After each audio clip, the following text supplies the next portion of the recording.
Calm down. It's time to do some wig unboxing. Now, before we unbox this wig, I ordered for 250 grams. And this hair is not looking like 250 grams. All the same, I have nothing to say yet. Let's unbox.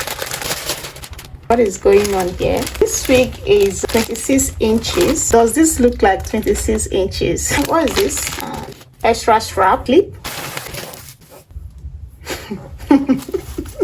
Calm down. The lace is okay. Say it's a transparent lace. The front hairline is okay. I don't need to pluck it.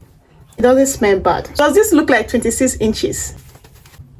You see, it is not a 26 inches wig. See, and this is not 250 gram wig.